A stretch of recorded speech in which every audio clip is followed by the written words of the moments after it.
ఆ స్త్రీ తన జీవితాన్ని ఏ స్థాయిలో ప్రారంభించిందో తెలుసా? దారిద్ర కొడతానా? ఏమైందే నీకు? ఎన్నిసార్లు పిలవాలే నిన్ను? ఇక్కడే కూర్చుంటే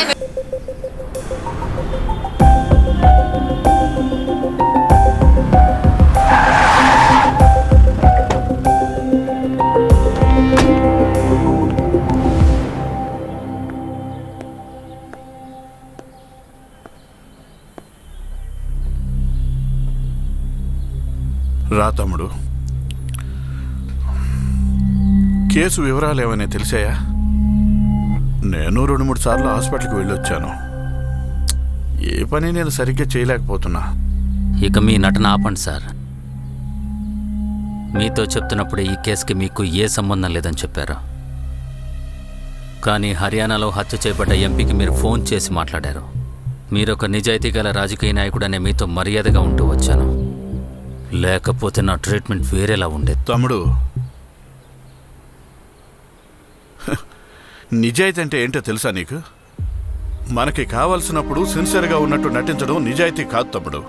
ప్రాణం పోతున్న సమయంలో కూడా మనస్సాక్షికి, ఆ భగవంతుడికి కట్టుబడి నిజాన్ని నిర్భయంగా చెప్పడమే నిజాయితీ. ఈ రోజుల్లో పెద్ద పెద్ద పారిశ్రామికవేత్తలే రాజకీయ నాయకులు అవుతున్నారు. మా నాన్న, తాత అందరూ రాజకీయాల్లో ఉన్నోళ్లే. లక్ష్యం ప్రజల కోసం అహర్నిశలు శ్రమించడం. వాస్తవానికి మేము కల్లో కూడా ఎవరి దగ్గర చేయి చాచకూడదనే లక్ష్యంతో బతికినోళ్ళం. వాళ్ళు గాంధీ, ప్రకాశం పంతులు లాంటి వాళ్ల స్ఫూర్తితో రాజకీయాల్లోకి వచ్చిన వాళ్ళు. నేను రాజకీయాల్లోకి వస్తానన్నప్పుడు వాళ్ళు నాకు చెప్పింది ఒకటే, రేయ్, ఎవరి డబ్బు దమ్మిడి కూడా ఆశించనని నాతో ప్రమాణం చేయించుకొని రాజకీయాల్లోకి రానిచ్చారయ్యా. కానీ ఇప్పుడు సారాయి అమ్ముకునేవాళ్ళు, గొంతులు కోసే హత్యలు చేసేవాళ్ళు రాజకీయాల్లోకి వచ్చి రాజకీయాలకే చెడ్డ పేరు తెచ్చారయ్యా. నా జీవితంలో నేను ఇంతవరకు నిజాయితీగానే బతికాను. అంత నిజాయితీగా ఉండేవారు నా దగ్గర ఎందుకు నిజం దాచారు? తమ్ముడు, హర్యానా ఎంపీ హత్యకు గురైన సంగతి నీ దగ్గర దాచిపెట్టడానికి చాలా కారణాలున్నాయి. నువ్వు నిజాయితీ గల ఆఫీసర్ అన్న సంగతి నాకు బాగా తెలుసు. నేను అలాంటి వాడినేనన్న విషయం నువ్వు తెలుసుకో.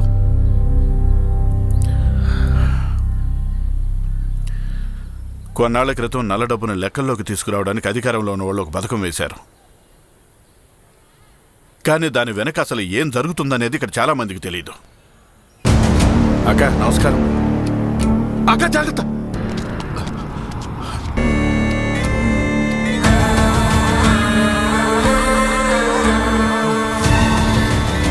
మొత్తం కుటుంబాన్ని దూరం చేసుకుని ఒంటరిగా వచ్చిన ఒక స్త్రీ తను. ఆ స్త్రీ తన జీవితాన్ని ఏ స్థాయిలో ప్రారంభించిందో తెలుసా? దారిద్ర కొడతానా? ఏమైందే నీకు? ఎన్నిసార్లు పిలవాలే నిన్ను? ఇక్కడే కూర్చుంటే మిగతా పనులు ఎవడు చేస్తాడనుకున్నావు? వద్దయ్యా, వద్దయ్యా, వద్దయ్యా, వద్దయ్యా.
భారత రాజ్యాంగ చట్టంలోని రహస్యాలను రక్షిస్తానని ఏ రకమైన స్వార్థ చింతన లేకుండా పాటు పడతానని ప్రమాణం చేసి చెప్తున్నాను.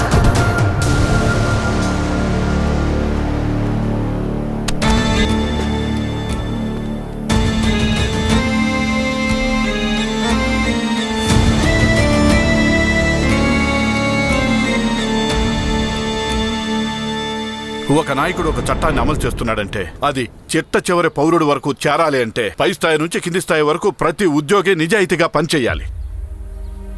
లేదంటే అది సముద్రంలో కురిసే వర్షంలా అయిపోతుంది. ఎందుకు ఈ పథకాన్ని అమలు చేస్తున్నామనేది ఆ నాయకుడికి తెలీదు, ఎందుకు ఈ పథకాన్ని ప్రవేశపెట్టారో ఆ ప్రజలకి తెలీదు.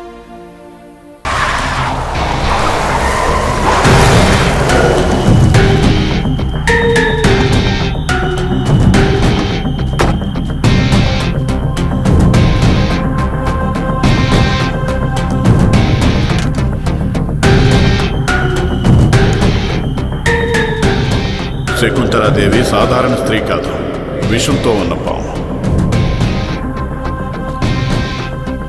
ఇలాంటి క్రూరత్వాన్ని నేను ఏ స్త్రీ దగ్గర చూడలేదయ్యా.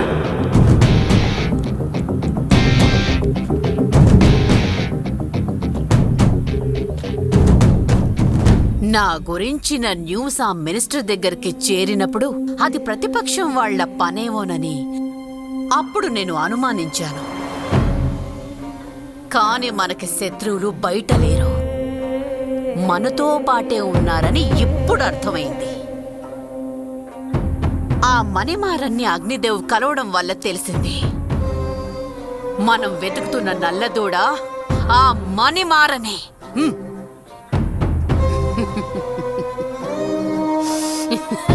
ఏదో నిజాయితీ న్యాయం అని మాట్లాడుకుంటూ భగవద్గీత చదవడానికే పనికొస్తాడని తప్పుగా అంచనా వేశాను.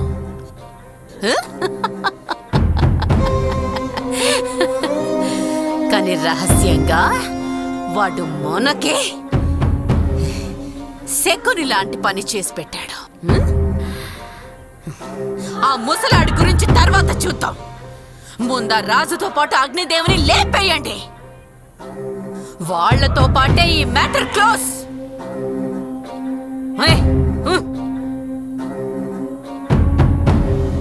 అక్క, మనం మణిమారం జోలికి వెళ్తే అందులో సీఎం ఇన్వాల్వ్ అయిపోతాడు. సీఎం ఇన్వాల్వ్ అయ్యాడంటే కొంచెం ఏంటి? సీఎంతో ఎలా డీల్ చేయాలో నాకు బాగా తెలుసు. నేను చెప్పేది మాత్రం నువ్వు చెయ్యి. నాకే సలహాలు ఇచ్చే పని నువ్వు పెట్టుకోకు. అర్థమైందా? సరే అక్క. హలో అగ్ని, ఎక్కడున్నావు? అరుణ ఎంక్వైరీ కేసులోనే ఉన్నాను సార్. తన ఫ్రెండ్ సూర్యాన్ని చంపాలనుకున్నారు సార్. అందుకే తనని ఉదయ్తో హాస్పిటల్కి పంపించాను సార్. ఇక అవన్నీ అవసరం లేదు అగ్ని. అరుణ కేసులో అక్యూజ్ని అరెస్ట్ చేశాం. ఎవిడెన్స్ స్ట్రాంగ్గా ఉంది. అతనే అన్నీ చేశాడని కన్ఫర్మ్ కూడా అయింది. ఇక నువ్వు ఇన్వాల్వ్ కావాల్సిన అవసరం లేదు. ఖచ్చితంగా మీరు చెప్పినట్టు జరిగి ఉండదు సార్. నా ఊహ ప్రకారం ఈ కేసు వెనక ఎవరో ఉన్నారు. వాళ్ళని ఖచ్చితంగా కనిపెడతాను sir. Please give me some time. అన్ని కేసుల్లాగా దీన్ని తీసుకోలేం. This case is very sensitive. Suppose వాడిని ఎవరైనా బయటికి తీసుకొస్తే పోలీసులే లంచం తీసుకుని వాడిని బయటకు వదిలేశారంటారు. అందుకని ఒక అమాయకుని అక్యూజ్డ్ గా మార్చి కేసు క్లోజ్ చేస్తారు సార్. అగ్ని, మైండ్ యువర్ వర్డ్స్. వాడు నీకు మంచి వాళ్ళగా అనిపించవచ్చు, కానీ అకార్డింగ్ టు దిస్ కేస్ వాడొక కల్ప్రిట్. వల్ల గుద్ది చెప్తున్నాను సార్. అతను ఒక ఇన్నోసెంట్. అప్పటికి అతను ఏదైనా చేయాలనుకుంటే నన్ను దాటే చేయాల్సి ఉంటుంది. ఏంటి సవాల్ అగ్ని? డిపార్ట్మెంట్ అనేది మహాసముద్రం. అందులో నువ్వు ఒక నీటి చుక్క మాత్రమే. అర్థం చేసుకో. హైర్ అఫీషియల్ మాట వినకుండా ఎదురు వెళ్ళి సొంతంగా నువ్వే పని చేయలేవు అగ్ని. పెద్దగా ఓడబీకేది ఏం ఉండదు. అగ్ని, నువ్వేం మాట్లాడాలనుకున్నా నేరుగా వచ్చి సార్ ఒక్క నిమిషం. మాట్లాడు. సార్ సార్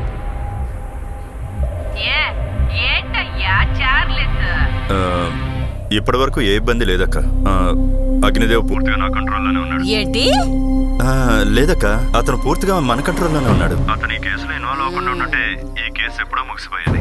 మన దురదృష్టం అడ్డొచ్చి అంత పాడు చేశాడక్క. కానీ వాడి సంగతి నేను చూసుకుంటాను. ఇలా చూడు చార్లెస్, నా విషయంలో జరిగేవన్నీ నేను చూసుకుంటూనే వస్తున్నాను. తెలుసక్క. రాజకీయాల్లో కల కలల్లో వచ్చే శత్రువుని కూడా వెతికి పట్టుకొని చంపేస్తాను. లేకపోతే నేను అనుకోని టైంలో టార్చర్ పెట్టేస్తుంటారు. నేను చూసుకుంటాను. నువ్వు బానే చెప్తున్నావు. రేపు వాడు నన్నేదైనా టార్చర్ పెట్టాడనుకో, నువ్వు కూడా వాడితో కలిసి శిక్ష అనుభవించాల్సి ఉంటుంది. ఏంటక్క పెద్ద పెద్ద మాటలు మాట్లాడుతున్నా? మీ వెనుకున్న నెట్వర్క్ని కనిపెట్టకుండా మీ వరకు ఎవరు రాలేరు కదక్క. ఇదంతా జరిగే పనేనా? కంగారు పడకండి అక్క, నేను చూసుకుంటాను. సరే సరే, గమనిస్తూనే ఉంటానుగా.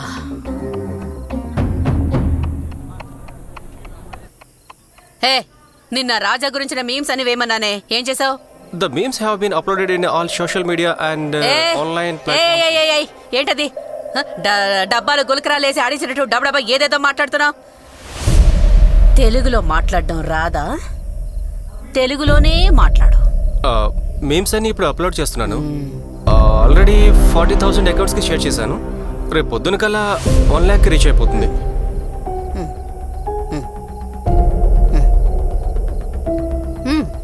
సరే,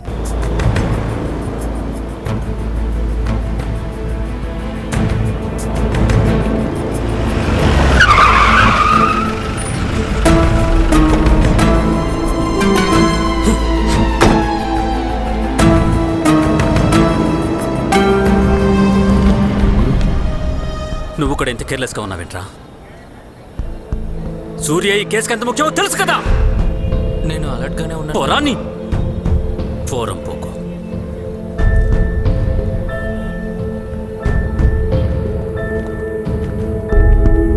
తినించాలి కానీ ముందు ఐసీయూలో సీసీటీవీ ఫుటేజ్ కొంచెం ప్లే చేయి.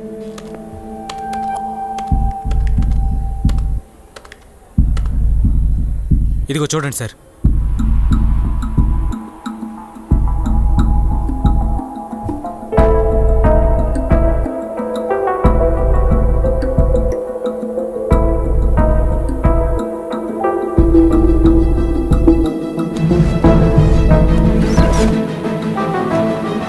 యో, ఏంటి బీసీఆర్లో వచ్చినట్టు అలా వస్తుంది?